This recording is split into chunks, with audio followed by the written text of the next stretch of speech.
নমস্কার বন্ধুরা, chef Shrabani daily vlog চ্যানেলের পক্ষ থেকে সবাইকে স্বাগত।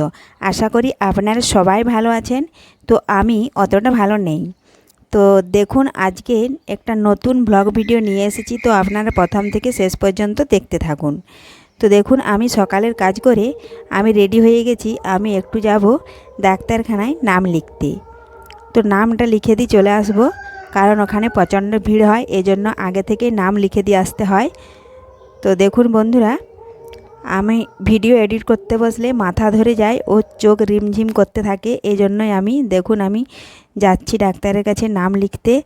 তো একদমই এডিট করতে পারি না, আর এডিট করতে যদি না পারি তাহলে আমি এই ইউটিউবে সাকসেসফুল হব কী করে? কে এডিট করে দেবে? এজন্য আমাকে ডাক্তারের কাছে যেতেই হবে। চোখ না দেখিয়ে, চশমা না নিলে মনে হয় আর এডিট করতে পারবো না। ভিডিও এডিট করার সময় আমার খুবই অসুবিধা হয়, মাথাটা ধরে থাকে ও চোখে বেশিক্ষণ তাকাতেও পারি না। এমনিতে সব ঠিক আছে, ভিডিও এডিট করার সময় একটু অসুবিধা হয়। তো আগের থেকে একটু দেখিয়ে নিই, না হলে আমার ভিডিও বানানো বা এডিট করা বন্ধ হয়ে যাবে। আর এটাতে তো আমি নেমেছি, বন্ধ তো করবই না। আপনাদের ভালোবাসা ও সাপোর্ট যখন পেয়েছি, আমি ঠিক একদিন দাঁড়িয়ে যাব।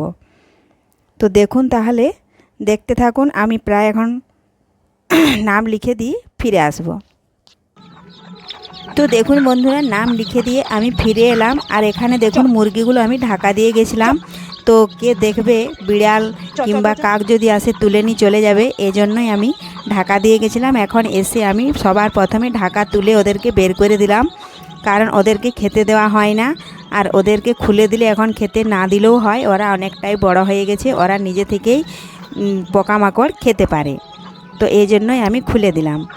তো বাড়িতে এখন দেখার মতো ওদেরকে কেউ নেই, আমি চলে গেছিলাম। আর আপনার দাদা ভাইয়ের দোকান আছে, ও দোকান চলে যায়, তো কে দেখবে, এই জন্যই ঢাকা দিয়ে গেছিলাম।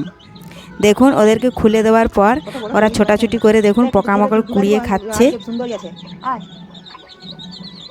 কোথাও চলে গেলে ওদেরকে না খেতে দিলেও হয়, পরে খেতে দিলেও হয়। ছোটাছুটি করছে, বাচ্চাগুলো কত ছোট ছিল কত বড় হয়ে গেছে, দেখতে তো খুবই সুন্দর লাগছে। তো আপনাদের বাড়িতে কার কার এভাবে মুরগি আছে তো জানিও।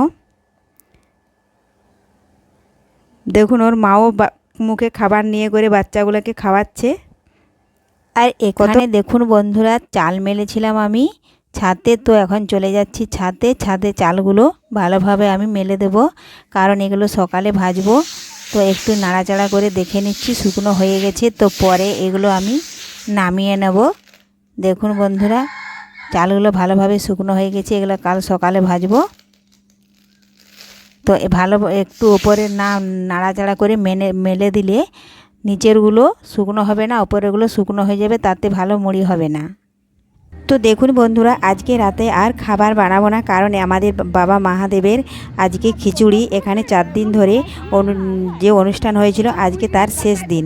তো আজকে গোটা গ্রাম সহিত ও আবারও আশেপাশের চারদিক থেকে বিকেল 4টে থেকে সবাই এখানে প্রসাদ গ্রহণ করছে। তো আমরা আজকে এসেছি 9টা, সাড়ে 8টা 9টা বাজবে।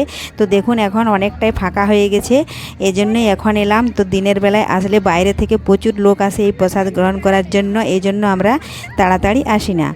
তো দেখুন, পুরো চারদিকটা দেখুন লোকে গিজগিজ করছে। তাও তো 9টা বেজে গেছে, তাহলে বিকেলবেলায় আরও কতটা ভিড় ছিল। তো তখন তো আমরা আর আসি না, ওই জন্য সেটা আর দেখাতে পারছি না। তো আপনাদের এখানেও যদি আপনাদের ওধারে কীভাবে গাজন উৎসব পালন করা হয়, দেখুন আমাদের এখানে এভাবে 4 দিন ধরে চলে। প্রথম দিন কাটা ঘোলটান, তারপরে আগুন সন্ন্যাস, তারপর দিন প্রণাম সেবা, তারপরের দিন এই বাবা মহাদেবের প্রসাদ গ্রহণ শুরু হয়। তো দেখুন বন্ধুরা, এদিকে প্রচণ্ড লোক, সবাই এখানে বসে প্রসাদ গ্রহণ করে, আবার টিফিনে করে কেউ কেউ প্রসাদ নিয়েও বাড়িতে নিয়ে যায়, যারা আসতে পারে না, বয়স্ক মানুষেরা তাদের জন্য নিয়ে যায়।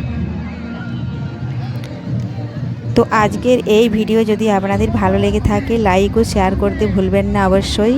আর পাশে থাকুন, আমি এইভাবে এগিয়ে যাই, আমাকে সাপোর্ট করুন।